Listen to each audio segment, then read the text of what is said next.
Okay, so YouTube isn't letting me track down that video that I had embedded here about Yalta and Potsdam, so I'm just gonna play it for you In the here. summer of 1940, newly elected British Prime Minister Winston Churchill had serious problems. Japan had already seized economically valuable British colonies in the Pacific. Now, Churchill watched as the Nazi war machine overran most of Western Europe and then set its sights on England. Churchill desperately needed help. Within days of his own election, he began writing to Franklin D. Roosevelt, trying to convince the president that without America's involvement, Britain might be forced to surrender. Then in August 1941, the two met face to face.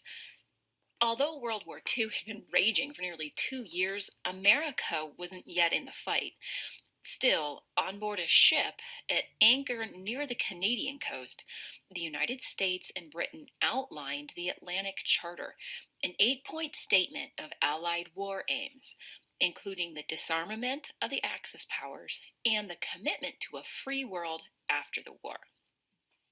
The United States finally entered World War II in December 1941, following the Japanese attack on the U.S. naval base at Pearl Harbor, Hawaii. Within weeks, Churchill visited Washington, D.C. to begin the first of many wartime conferences to discuss Allied strategy. Different nations gathered at different times in different places on at least 20 different occasions. They agreed to make Hitler their top priority, just how to take back Europe, and which generals should be in charge. They agreed to accept only unconditional surrender without any separate peace treaties with Axis powers. They promised China greater influence in Asia after the war. They laid the framework for the United Nations. And then, in February 1945, with the end of the European war in sight, the big three, that was Roosevelt, Churchill, and Joseph Stalin, the leader of the Soviet Union, met for the second and final time to determine the fate of the post-war world. Each man had its own agenda when they gathered in Russia for the Yalta Conference. In reality, Stalin held most of the cards. His Red Army now occupied much of Eastern Europe, where it had driven out the Nazis, and it was preparing to invade Berlin itself. And what Stalin wanted most was to spread communism. Still, Roosevelt was determined to convince the Soviets to declare war on Japan, a promise Stalin was willing to make in exchange for a greater sphere of influence in Asia. Churchill, completely uninformed of this arrangement, was most concerned about the fate of Poland, half of which Stalin intended to keep. But Poland's sovereignty was the reason Britain had joined World War II in the first place. Churchill couldn't realistically force the Soviets out of Poland without a new fight, but he insisted that Eastern European nations under new Soviet influence be guaranteed free elections.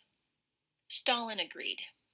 Perhaps most importantly, though, the big three divided up Germany and the city of Berlin into 4 temporary occupation zones, one for each of their nations and another one for France. Other nations or regions controlled by Axis powers were also slated for occupation, including Korea. None of them could know it at the time, but the plans they made that week would dramatically shape the world for the next half century. However, Roosevelt wouldn't live to see any of it come to fruition. He died 2 months later, just a few weeks before VE Day. In July 1945, Germany was defeated, but the Allied leaders still had a Pacific war to win and a lot of cleaning up to do in Europe.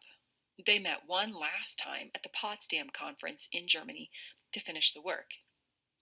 The most significant outcome of this conference may have been the Potsdam Declaration, issued jointly by America, Britain, and China, threatening prompt and utter destruction if Japan did not surrender unconditionally. As for Europe, the leaders argued over treaties and borders and the redrawing of Poland.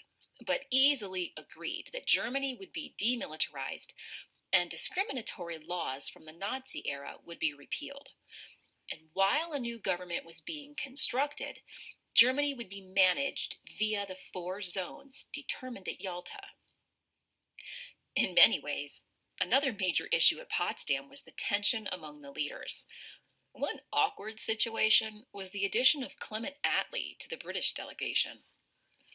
The results of the July 5th prime ministerial election weren't yet tallied when the Potsdam Conference opened, leaving Churchill in charge. But halfway through the conference, it was finally announced that Churchill had lost his bid for re election, and Attlee replaced him at the negotiating table. The United States, of course, also had a new player, Harry Truman, who had acceded to the presidency after Roosevelt's death. Stalin tried to take advantage of the change in leadership in a thinly veiled power grab, making territorial and financial demands contrary to the Atlantic Charter. He defended his interests as self defense against Germany, but President Truman didn't trust Stalin as his predecessor had, and proved to be much less willing to negotiate such issues. Unfortunately, what Truman had hoped would be a major bargaining chip, the revelation that American scientists had just successfully tested the world's first atomic bomb, turned out to be anticlimactic. Stalin had actually known about the development of the bomb long before Truman had, thanks to his spies.